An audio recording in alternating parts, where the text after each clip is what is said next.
Don't you see I'm trying to help? Before there was war between classes, customers and workers at odds. All I've done is create the new class, the consumer worker. Ah yes, the consumer worker. Because why choose the thrill of spending money and the drudgery of making it when you can have both at once? Fine. I'll do it myself. Is this the end of class warfare, or just the ultimate marketing scheme? Society has managed to blur the lines between shopper and employee so well that we're now begging to work for the privilege of being sold to.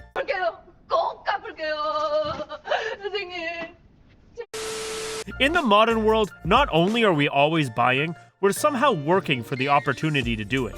South Park takes us on a wild ride through this twisted logic, where people will willingly sell their souls, and their bodies apparently, to be a part of an inclusive economy. It's not exploitation, it's the future. Or at least, that's what they want you to believe. In Season 22's Unfulfilled and Bike Parade, South Park puts consumerism under a magnifying glass, using Amazon's massive impact as patient zero. Which raises a question. Is Amazon really the architect of the future, or are we being played?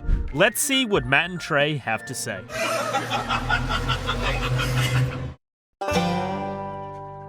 In South Park, a bike parade is coming up, and who would be more excited for it than Butters? Hey Dad, the big bike parade is this weekend. How's it look? But Butters' excitement is quickly overcome by the amount of frustration it's causing his dad, as the mentioning of the $50 cash prize is just another insult to his paycheck. What are you saying, that our family needs cash? I'm busting my ass trying to make ends meet! You wanna go live with Kim Kardashian? Linda comes to console him by telling him Butters just loves the bike parade. But Steven can't see this anymore. He's doing everything he can to support his family, but no matter what he does, it never seems to be enough. A lot of us that have been tight on cash before have probably experienced this at some point.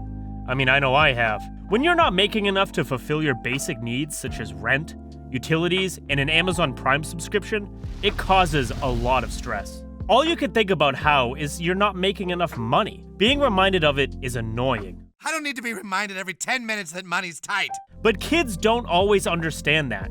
They just see mommy and daddy go to work while they're at school and expect to get a new PlayStation on their birthday and GTA 6 for Christmas, only to be disappointed by both Rockstar and daddy. Steven, like many others, have been one of the blessed ones. He works at the new fulfillment center, or is working at Amazon, a curse. Linda seems to think so. As Steven is picked up by his coworkers, she quickly says goodbye, but not without a warning. Goodbye, Linda. Don't let that place work you to death. And Steven is off to work. We see a montage of Steven packing boxes, eating lunch, subscribing to Amazon Prime Music, and getting back to work until he finally can go home to make a fulfillment of his own. After working for a whole day, he's finally able to afford some new gifts for Butters and his wife, as well as a new lamp for himself. The new consumer worker class we hear about later on in the episode is portrayed masterfully by Steven himself. He's working around the clock to support his needless, unending craving to buy useless things that keep him in the exact same working class. He does it because it gives him a small dopamine kick, just enough to keep him working another day, find something new to buy, and get another dopamine kick. Just like for his son Butters, for whom he buys a new horn for the upcoming bike parade. Hey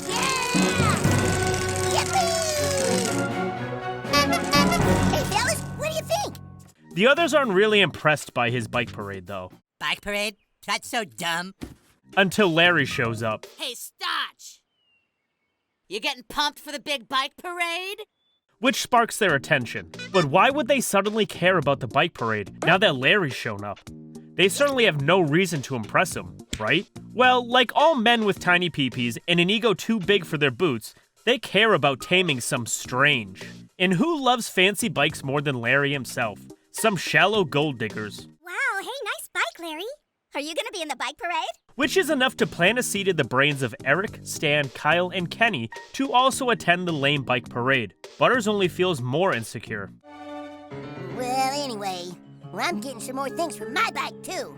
He knows he needs to spend more money on useless stuff to impress people he doesn't care about. It's classic consumer culture. But why do we do this? Well, it's simple.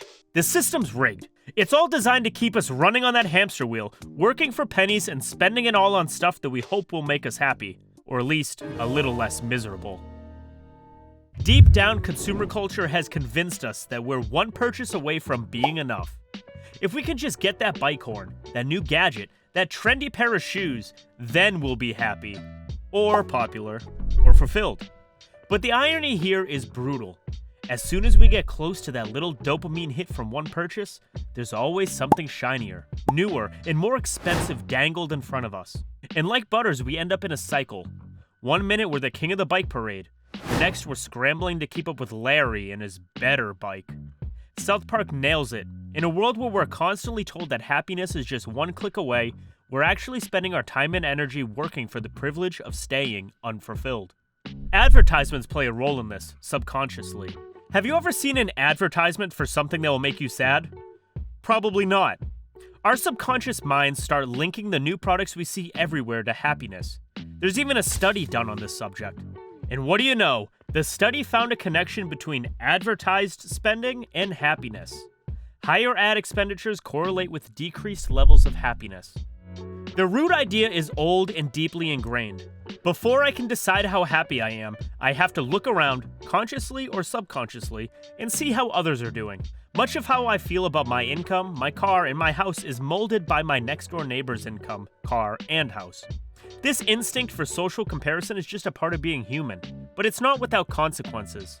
Research tells us that these social comparisons can harm us emotionally, and advertising taps into this, promoting us to compare ourselves against others constantly. If I see an ad for a fancy new car, I look at my ordinary one and might feel dissatisfied. If I see a $10,000 watch and then glance down at my $5 Cars watch, I might think, maybe there's something wrong with me. But I'll probably think, ka-chow! Anyways, we're all being subtly trained to feel perpetually inadequate. If you want more information on advertisements specifically, check out my other video on that. For now, let's get back to South Park. Back at the fulfillment center, Steven is showing 2 new employees around. I'm excited to have you guys working here at the fulfillment center, Mr. and Mrs. Tweak. Sadly, they didn't apply out of love for Amazon. We didn't really have a choice. Since the fulfillment center opened, me and my wife's coffee business has gone belly up. This is where South Park shines a light on yet another part of consumer culture, the downfall of small businesses. Steven's got a great explanation for it. Yeah, people are ordering everything online these days. Everything's automated and timed to precision. With our increased craving for instant gratification, everything has to move faster. If I order something today, I expect it to arrive tomorrow. If that isn't possible, I'd happily pay an additional fee to have it delivered tomorrow. Amazon knows this. That's why they build gigantic warehouses like Steven explains. In these warehouses, there are over 1 million items, from toothpaste to go-kart. And guess what happens if one company is doing business on such a large scale? Their cost per unit goes down a lot, allowing for more competitive prices for their customers and better wholesale deals for manufacturers. Something smaller businesses can't compete with. So they go out of business, like Mr. and Mrs. Tweak. Or at least that's the general consensus. But is that actually true? Well, for a small part it is. It's true that Amazon has big advantages due to its scale, and some are unable to compete with it. But that isn't the reason most retailers go out of business. Amazon simply gave the customers what they wanted. Those small businesses that have failed did not. Do you know a small business that either doesn't take credit cards or can only take 1 or 2 types? That's not what customers want. Amazon takes them all. We wanted stuff cheaper, faster, and only 1 click away. Businesses have to adjust to that to survive. The businesses that suffer the most are the ones that try to predict consumer demand poorly. It's the same reason we don't blame Netflix for getting Blockbuster out of business. At one point, they had over 9,000 stores across the world with 80,000 employees. They were the top dog of movie rental market. That's when Netflix was just a small company doing something different. Instead of having to rent a movie physically at a store, they started mailing them to customers. They didn't even have a streaming service yet. Blockbuster didn't hop on this shifting market. They even rejected the opportunity to buy Netflix for $50 million and laughed in their faces. At the time, it seemed like the logical choice. The dot-com bubble was about to burst, and Blockbuster had all those stores and employees, many of whom would have lost their jobs if they decided to take their businesses online. It would be very hard to convince shareholders to completely shift the business model and get rid of 95% of stores and employees to hop on a trend that hasn't proven to be a successful formula yet.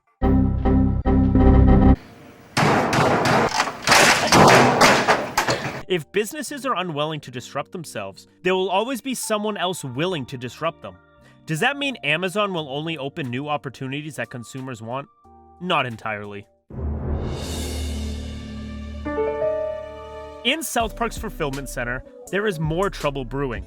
As Steven explains, they can't do all the work by themselves. Now, what could happen with massively automated processes, including heavy machinery?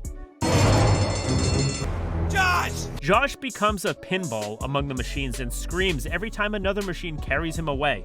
Steven and the other workers run up a chain link fence telling him to hang on, but it's too late.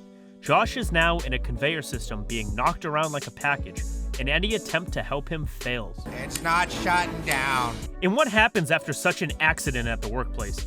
Do they shut down for 3 days of mourning and offer counseling to their employees? Nope. Whenever there's a workplace accident, you need to fill out a 1081 form. For a change, it was South Park's turn to predict the future instead of The Simpsons. Less than 24 hours after this episode airs, news broke of a real-life incident where 24 Amazon workers were hospitalized due to a malfunctioning robot releasing bear spray repellent in a warehouse, which created new concerns for consumer culture. We want everything cheaper and faster. Amazon provides that by exploiting workers and creating dangerous working environments, and we know that. But we still buy from them, just like Stan, Cartman, Kyle, and Kenny. They find out Kenny is secretly trying to compete in the bike parade. What are you doing? But you can't blame Kenny, the stakes are high. You saw that Larry kid scoring chicks with his bag, heard about the cash prize, and you decided to do the bike parade behind our backs. The boys agree on owning the bike parade together, but time is running out. There is only one way for them to get all their stuff on time, by buying it on Amazon. If we order everything online, we can have it delivered tomorrow. Make sure everyone ships next day delivery. It's classic consumerism. We blame Amazon for everything they do wrong, yet we keep giving them our money because we don't want to give up the convenience they're providing. There are many alternatives. You can go to Walmart or even a local small business with the hopes of finding everything you need there. But then you have to drive there, maybe even pay a little extra, and risk not finding what you're looking for, which the boys will soon find out. There is another group that is fed up with Amazon's antics. It's the consumer workers. After seeing their buddy Josh get turned into a package, the Amazon employees start talking in the cafeteria. They're breaking their backs, loading up forklifts, getting paper cuts. The consumer workers are uniting. They need a bigger paycheck so they can be better consumers. Steven still tries reasoning with them. Yeah, well, we should be thankful we even have jobs, huh? Before the fulfillment center opened, we didn't really have anything. But Amazon has another trick up its sleeve. They're not just good at facilitating our consumerism, they also watch out for our conscience. We wouldn't like to come to terms with our beloved Amazon exploiting their workers. It would make our hearts ache a little more with every order we place. That's why they cover up their injuries. Amazon just posted a statement about Josh's accident. They're calling it human error. But that doesn't sit well with their employees, who know what happened. So they resort to their only solution. They go on strike. Amazon workers, we are on strike! Has striking ever been the solution to anything? Let's find out. Cartman wakes up the next day, My stuff. Morning, hun. Shut up. eager to start working on his project to win the bike parade, only to find out nothing has arrived. He asks his mom if she's seen his stuff, but she knows nothing about when it will be arriving. I don't think anyone's getting packages, sweetie. Look. On the news, Tom is standing in front of the fulfillment center where hundreds of employees are on strike. Here we meet Josh again, who's turned into a sentient package. And he isn't just a package. He's an anti-capitalist rhetoric package, spouting Marxist talking points.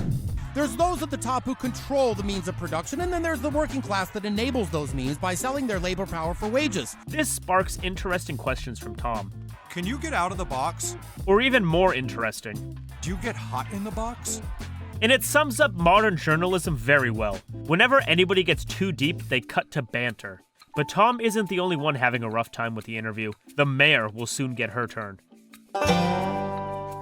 Mayor McDaniels, like most public servants, is busy doing her duties when she's hit by the sudden shock of inconvenience. 4 to 6 weeks. I can make my own towels in 4 to 6 weeks. Luckily, help is just around the corner. But she doesn't want help. She wants towels. Not now, I'm having problems. Jansen mentions it's Jeff Bezos, after which the mayor lets him in. Right on through here, Mr. Bezos. Now, Matt and Trey masterfully picked Bezos' appearance with a throbbing butt brain and telekinesis, which is a homage to Star Trek's Telosians, an evil race determined to enslave all humanity, just like he's enslaving everyone at Amazon. Mr. Bezos, how great to see you again. How have you been? Here we learn it isn't the first time the mayor and Bezos have met. The mayor asks Bezos if he's here because of the strike, to which he mentions the deal he had with her. We had a deal, Mayor. You told me this town would be the perfect place for one of our fulfillment centers. Jeff explains why the people in South Park can't strike. Would you like to know why Amazon is so successful? Because the customer is all that matters. So he gives the biggest threat imaginable if the mayor won't fix it. Perhaps you should no longer be a Prime member. Slight inconvenience is the last thing the mayor wants to experience.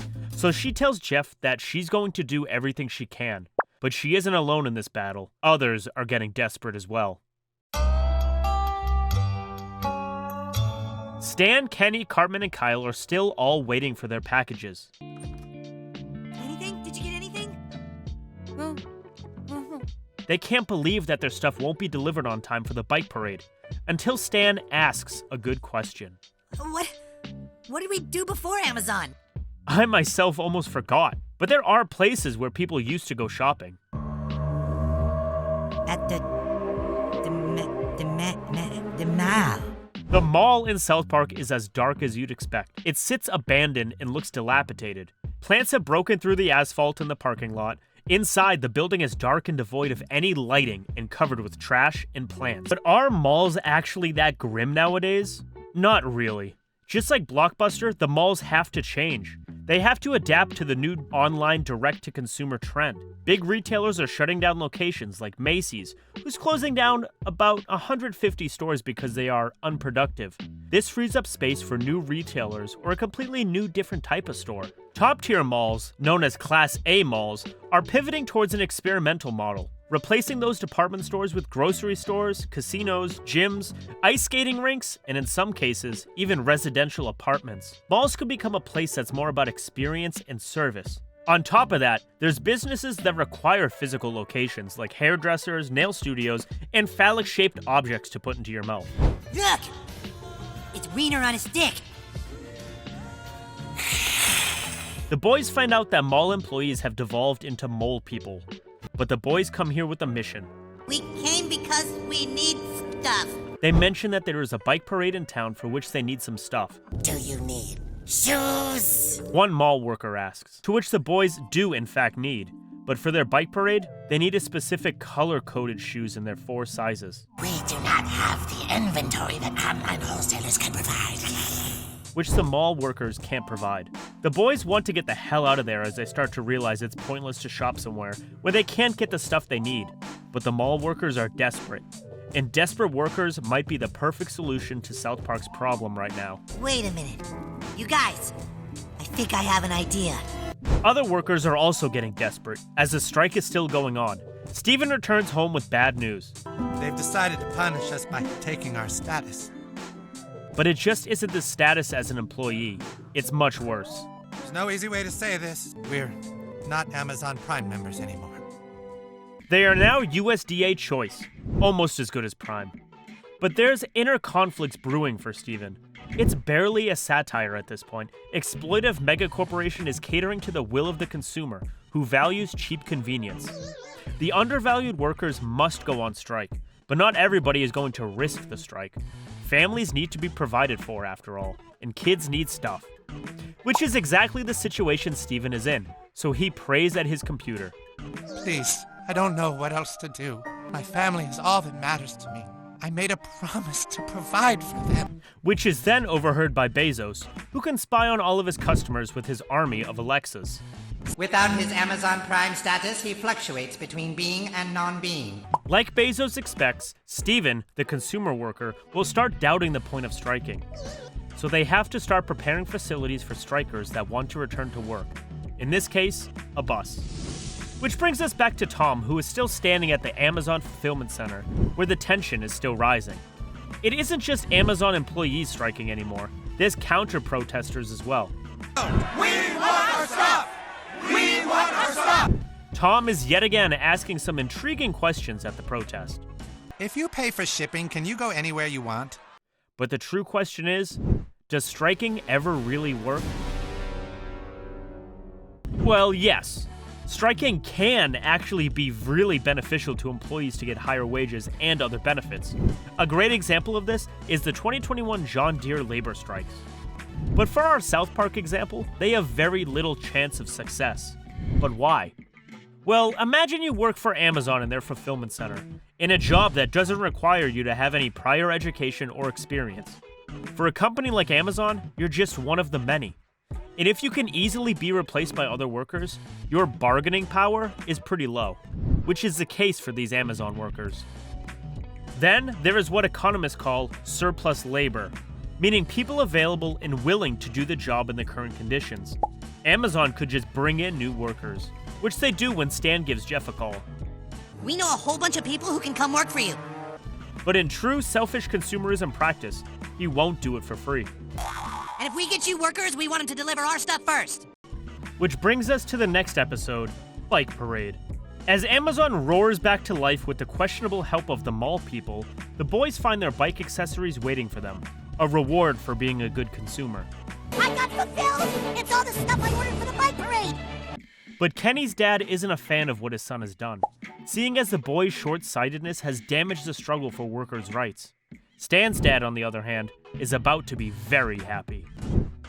At first, he seems very displeased with the strike, as is hurt integrity. It's the stupid Amazon strike! I rely on things for marketing, Sharon! But little does Randy know that the strike is exactly what he needs for more customers. Hey, excuse me, can I buy some weed?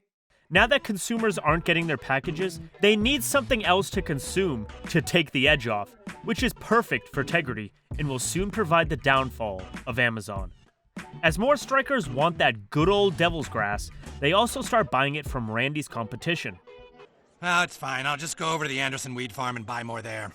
Randy doesn't like that. He needs to find something to stay ahead of his competition. But what can he possibly do? He needs to bring their product directly to their consumers. Yeah, like a delivery service. Some way so people don't have to drive out here and even see the other weed farms. So they decide to use the e-scooters to travel around the town with deliveries. While this is going on, Steven is also getting rewarded for his efforts. After returning home from work, he is greeted by a surprise. What the? Steven, it's a miracle! Everything Steven and his family had ordered from Amazon finally got delivered by our good friend Jeff Bezos. Who knows others are soon to follow. Your townspeople are beginning to learn that cooperation is rewarded by fulfillment. Other laid-off workers join Steven because they either can't resist their own urges for stuff, or they feel the need to give in to their children's demands. I don't really care. I just want my stuff. If I have to work at Amazon to get my packages, then so be it. South Park makes the point that the consumer has become so desperate to consume as much as possible that he no longer cares about the dignity of himself. Not when their Amazon Prime status is at stake. Sadly, Amazon Prime doesn't solve everything. Yet. Friendships can still be hurt. Kenny is finally starting to soak in the messages of his dad, so he bails out of the bike parade, which is a big problem, as Kyle explains. Kenny, you can't quit now! We have a 4-bike theme! The boys have been bragging about winning the bike parade, so they can't just be the laughingstock at the bike parade, which is when Cartman has an idea. What if the bike parade got canceled? We're never gonna win the bike parade, but if we get it canceled, then everybody loses! So how do you cancel something innocent like a bike parade? Just gaslight the hell out of it. What's offensive about a bike parade? Kyle, you smile-minded piece of shit! We should cancel you just for saying that! But the bike parade isn't the only problem that has to be taken care of. We also have Josh, who's still a neatly packaged ideology. And like any neatly packaged ideology, if we open it up, all hell will break loose. Now Josh has been kidnapped by Bezos, who knows his weakness. You were wrongly packaged into a box, and now if anyone tries to open it, your insides will burst apart. Bezos won't be the one to open it. He sends a bunch of kids to open his package, which ends his life. No, don't give in to your consumerism, kids! Now that Josh has been taken care of, the boys arrive in City Hall with their mission to end the bike parade. Mayor, we demand you cancel the bike parade! But the mayor isn't there. she's been replaced by Bezos, who also has one more enemy. Bezos! Bezos! Bezos! The people of South Park have united in front of City Hall, having the one thing that can't be understood by big corporations: integrity, which Jeff doesn't understand because everyone is high. So Randy explains it in clear terms. Point is, nobody's coming to work for you, so you can take your whole plan and fulfill it somewhere else. At the end of the episode, Amazon seems to be defeated in South Park.